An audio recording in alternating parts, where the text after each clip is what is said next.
Hey, what's up guys, it's KKB. With the season starting on Sunday, I decided to make a video about some season-ending moments, and in this case, championship-losing moments. I hope you guys are enjoying the content on this channel, and if you are, please leave some suggestions down in the comment section down below. As always, make sure to like and subscribe, and I hope you guys enjoy the video. Thanks for watching. Enjoy. And a challenge for the fourth spot. Here's Terry Labonte down to the inside of Rusty Wallace on the back straightaway as Ernie Irvan moves to the outside of the Ted Musgrave car to try and get around some of that lap traffic, keeping him from Bill Elliott. Here they work off the low side of the racetrack with Labonte working to the inside groove. Irvan is sideways. He tags Labonte. He'll come onto the inside retaining wall and collect Davey Allison. The Winston Cup point leader is in the accident. He crashes to the inside retaining wall. As Ernie Irvan got loose, he moved to the inside, hit Terry Labonte, bounced off the wall, collects Davey Allison, who now begins to back up the Ford Thunderbird. Davey is trying to get himself righted to continue on around, but there is severe damage to the Texaco Haviland Ford.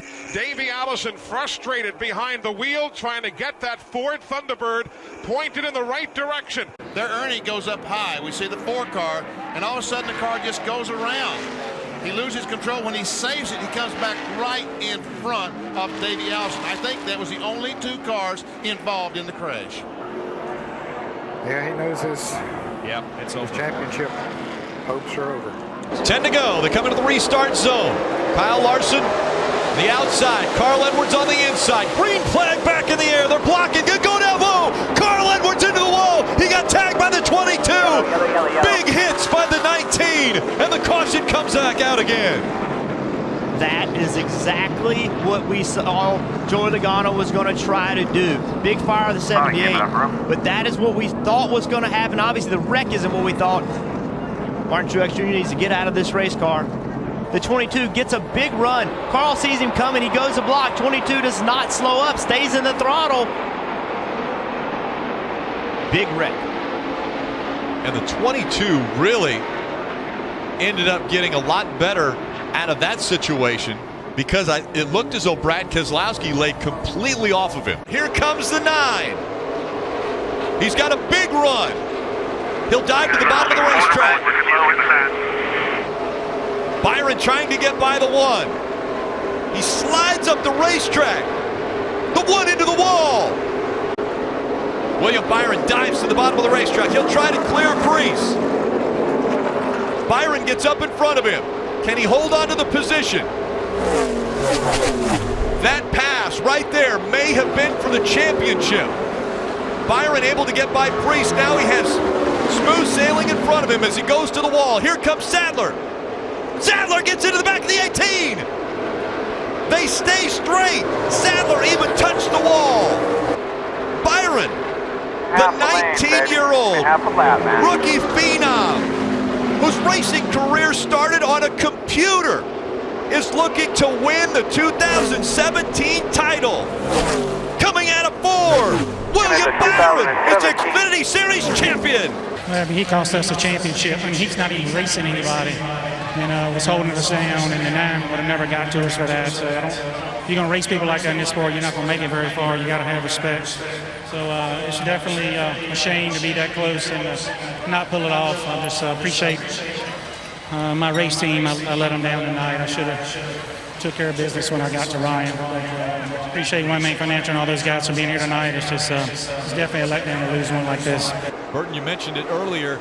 It's the little things that you've got to do right. Every pit stop, every time you get on and off pit road, you've got to do it perfectly. They've done the little things right. Now the 18 is out front, Kelly.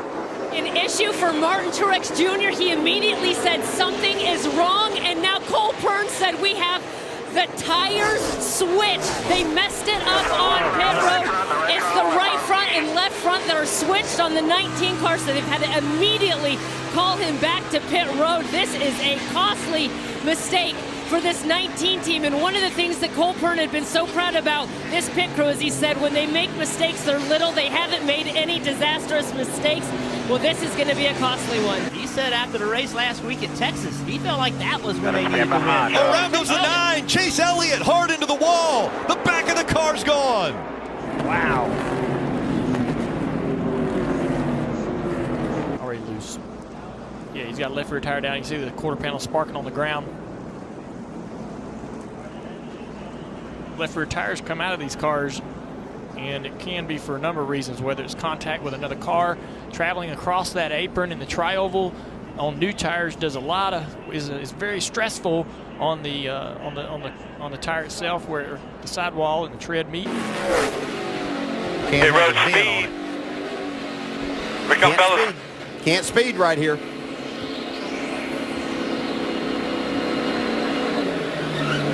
Turn in, nice and smooth.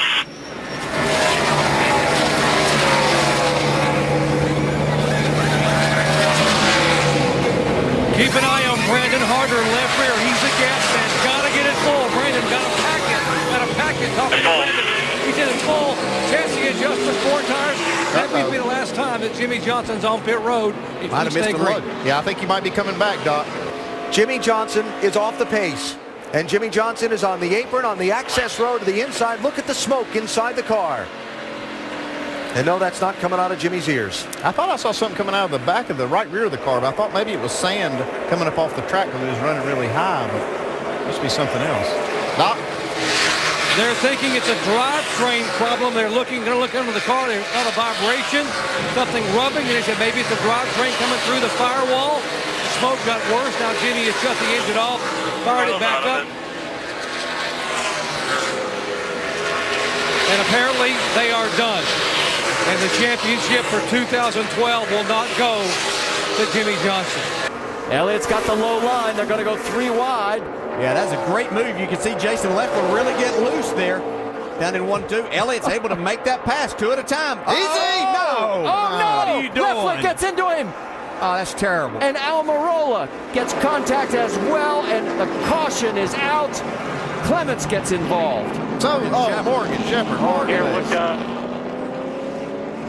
And the championship for Elliott Sadler might just be in a heap right now, as there is a red caution flag, and we may get a red flag here, we're being told. That just started with Jason Leffler just dumping Elliott Sadler getting into 3. You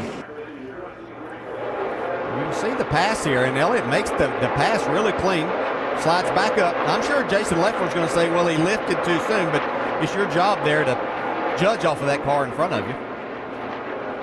Still, aerodynamically, you get a huge hurt by being behind him. So right there, Matt Kenseth, he really lost his entire race car and able to 22 to catch him. Here comes the 22. He's closed the gap all over the back bumper now as they've caught the slower traffic. And around goes the 20, sideways in front of the 22. Kenseth slides, caution comes out. You see right here, Matt Kenseth gets tight. He knows the 20's coming, so he tries to block. He goes to the apron. He knows the 22's coming up. He comes up to block him.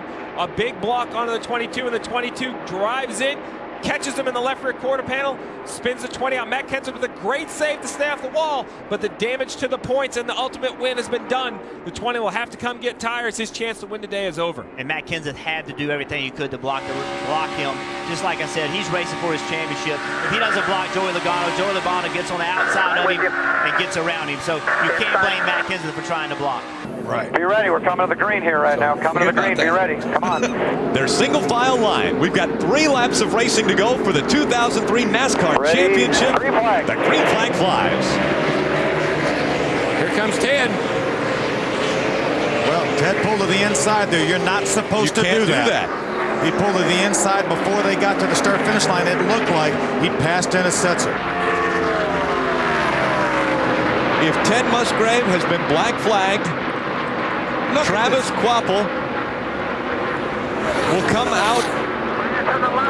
Bobby Hamilton takes the checkered flag, and Travis Kvapil will win the 2003 NASCAR Craftsman Truck Series. I think Jimmy Smith may be celebrating a little bit prematurely there, because the black flag was definitely out for Ted Musgrave. We take a look at the restart. Again, the rule is you cannot pass on the left on the restart. Ted Musgrave. They have not got to the line. Right there is a line. Now, he did not make the pass, but he was attempting the pass going to the white line. I think Jim Smith has just been told Settle down. Hey, James. that he may have a problem. Any attempt at all, he was up by too early. Devastating news for another team in the NASCAR Craftsman Truck Series. He's turning Clint Boyer into the wall, collecting Joey Logano. Caution flag is out. That was a real act of a champion. Almirola slides in. Did the leader take the white flag before the caution came out? Well, they said they were going to let him have at it. That's having at it right there. That's a year's worth of frustration. Oh, conflict. The Cruiser in it.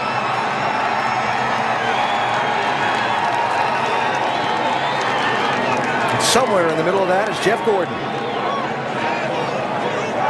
You see Clint, he's trying to figure out which way to go. He knows that Jeff's mad. Thought maybe his best shot was to go underneath. Still there. Jeff is just very determined to take care of business. That was a real act of a champion. You okay there?